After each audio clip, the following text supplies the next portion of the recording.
Thank you for joining me. I'm just crossing a field of what I presume to be winter wheat. It's the only crop that I know that's planted at this time of the year. And it's twinkling and sparkling. It looks so pretty, and it's taken me back to one of the ticks I got on my bucket list. I've given up on a bucket list because the bucket kept having things put into it and very few things taken away from it. But there were two big takeaways.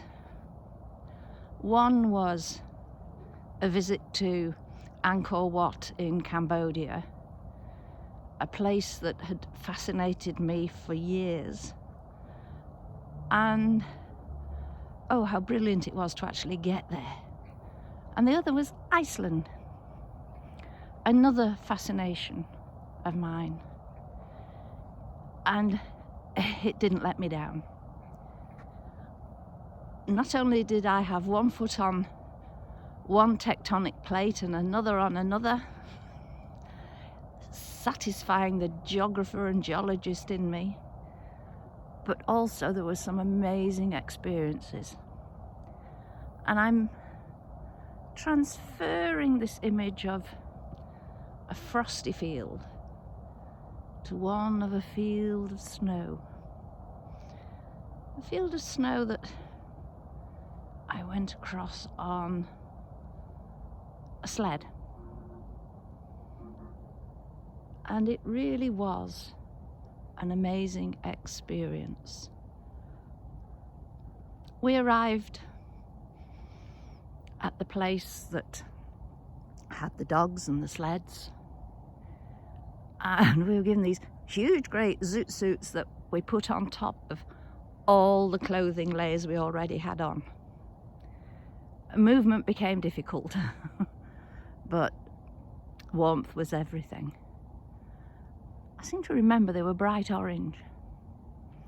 And we got onto the sleds. My friend was in front of me, right at the front end of the sled. Then myself, then there was a rather large American gentleman behind. And I kept nudging closer and closer to my friend, and she said, "What are you doing?" I said, "The man behind me keeps groping me." And I don't suppose it mattered. With so many layers on, I couldn't actually feel his gropes, but I was aware of them happening. And turning round and slapping him across the face wouldn't have been an easy task. So I had to just ignore that and appreciate the silence. Just the swish, the very quiet swish of the runners, the panting of the dogs, the glistening of the snow, the pure white snow, not a footprint, not a mark on its surface until we went across it. And being teachers, my friend and myself were both amazed by the fact that these dogs were brilliant.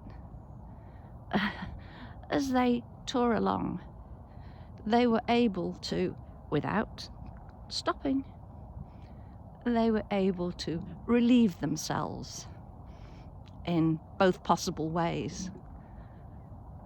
Luckily, I didn't get any splashback as my friend was in front of me. Lo, she did. But it was worth it.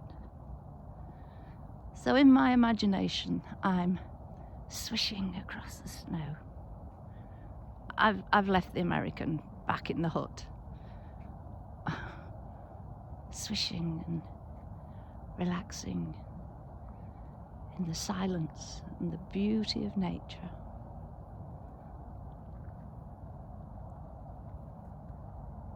It really was well worth the trip to Iceland if that was the only thing I did, and it wasn't. It wasn't. But getting out of those suits wasn't an easy job. In fact, it was more difficult than getting into them. Patting the dogs and thanking them for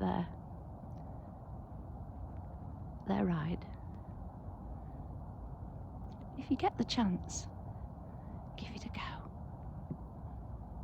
I'm so glad that I have been able to get some things out of my bucket list. I'm very lucky to have been able to make them big things.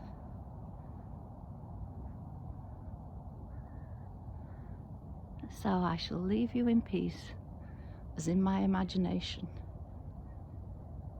I swish and I glide and I relax. Thank you for joining me. Take care, keep warm, and if you're listening to me somewhere where it's hot, keep cool. Shall I send you some of this frost? Bye for now. Speak to you soon. Bye.